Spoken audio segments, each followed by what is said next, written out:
How do websites detect multiple accounts using your IP address? How do websites detect proxies? These are the questions you're probably asking yourself if you're managing multiple accounts in the affiliate, e-commerce, dropshipping, crypto, or ticketing businesses.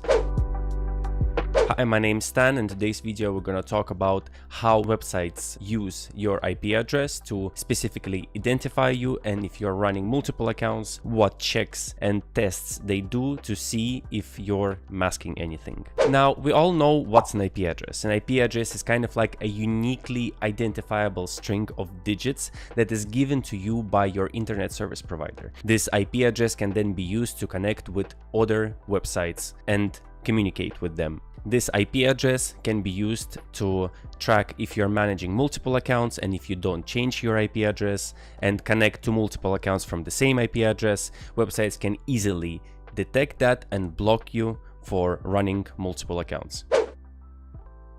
There are two popular ways how you can change your IP address. The first one is using a VPN, and the second one is to use proxies. However, the main idea that you have to know when it comes to understanding how websites detect multiple accounts using IP address is what IP address they give to you, and that is very important.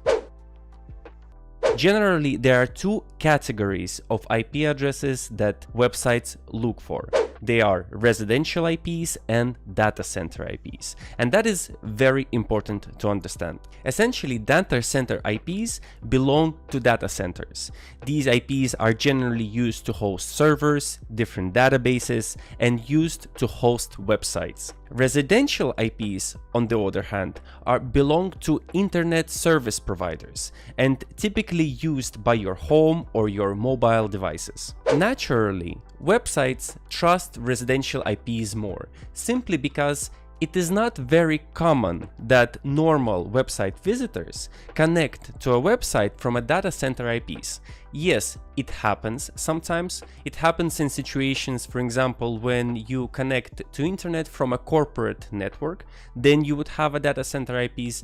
But if you take a look at the normal distribution of users, at the whole distribution of users, you will see that the majority of users are actually using residential IPs. There's also another type of IP which belongs to residential ones, which are mobile IPs. With mobile IPs, the situation is a bit different, because while in residential IPs can be static and can be dynamic, mobile IPs are very dynamic IP addresses. The way how mobile IPs work is that there's only a limited number of mobile IPs available to a specific amount of people. And it happens very often that multiple users at the same time can have the same mobile IP address. And in this regard, mobile IPs become these elusive IP addresses which is very difficult for websites to block. You can learn more about how mobile IPs work in other videos. Let me show an example of these three types of different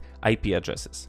I have three browsers open right here, and on the first browser I have an IP address which shows the location of which is from the Czech Republic. And as you can see, the internet service provider of this IP address is Lease Web Netherlands. If we go ahead and Google what type of company this is, then we can see that this is basically cloud hosting. It's a hosting provider, and that's a way how websites can detect that this IP address is coming from a data center, not from a real internet service provider. The second browser I have here is a residential IP address. As you can see, this IP address starts with 51 and ends with 29, and the internet service provider or ISP of this IP address is Sky UK Limited. You can also go ahead and Google this. We can see that Sky UK Limited is actually a real internet service provider, so broadband and mobile packages. So they provide broadband services. Here's an example of a mobile IP address. This is a mobile IP address, and if we take a look at the internet service provider, the ISP of this IP address, then it will be O2 Online. And if we go ahead and Google what is O2 Online, we can see that, yep, it's a mobile broadband. This is the way how websites can see whether your IP address is a data center, residential, or mobile.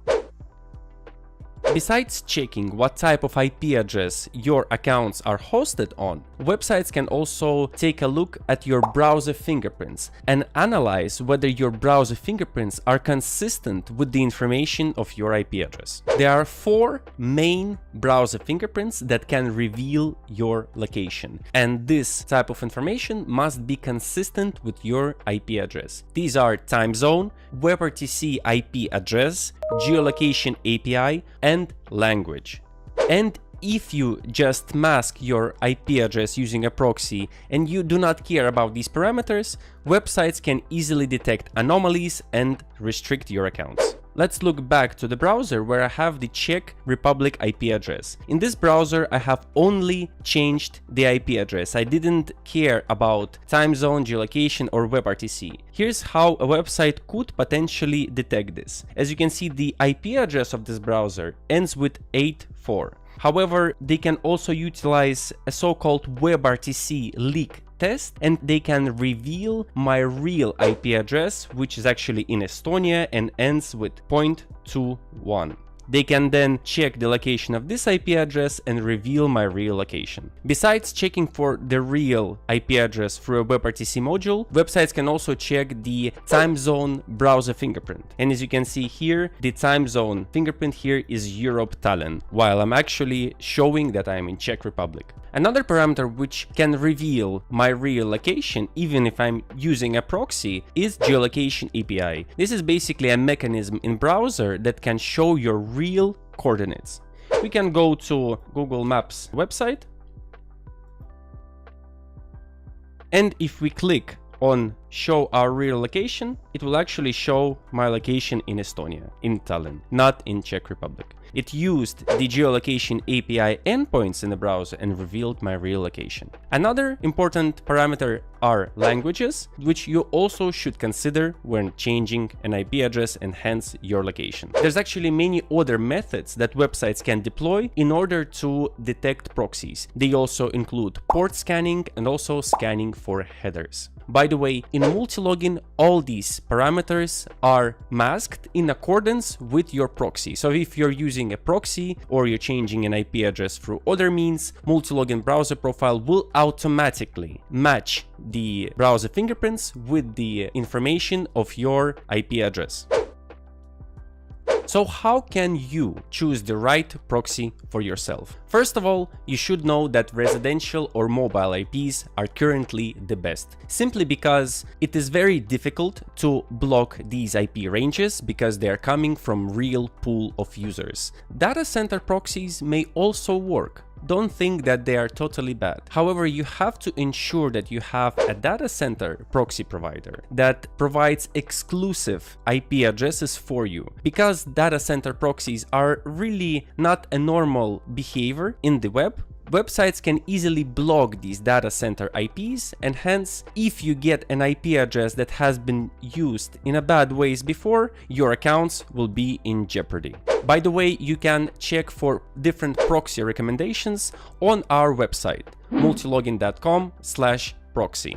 Over there you can find different categories of proxies, starting from residential, mobile, and data center. I do have to point out that right now mobile proxies are becoming the winners, simply because it's very difficult to block a mobile IP address. As I said before, there's a technology called NAT that basically makes it so that many different users that are using mobile internet may have the same IP address at the same time. I currently have a mobile IP on my phone right here, right now, and there might be over 3 to 5 or even 10 different people with different phones that will have the same IP address. And imagine the website will not be really incentivized to block this IP address, simply because other users can also get blocked. Hence, websites do not really want to block mobile IP addresses. By the way, residential and mobile IPs can be quite expensive. So if you're just starting out, there is a very cheap method how you can create your own mobile proxy using an Android device. You can find instructions on how to do this on our channel. This method is very easy to set up, and it will provide you with high quality mobile IP addresses to run your multiple accounts with very low risk of getting restricted. And that is it. That's the theory behind how websites can use IP addresses to detect you and block you. This is how websites can detect proxies. I hope this was useful to you. Don't forget to educate yourself in this field, because knowledge is the key. If you know how these systems works, then you can properly combat them and work with them. Thanks very much for watching. If you're interested in this type of content, make sure that you click that subscribe button, as YouTubers say. And don't forget to subscribe to our Telegram channel and Twitter channel, where we also post information about these types of videos. Thanks very much for watching, and I'll see you in other videos. Bye bye.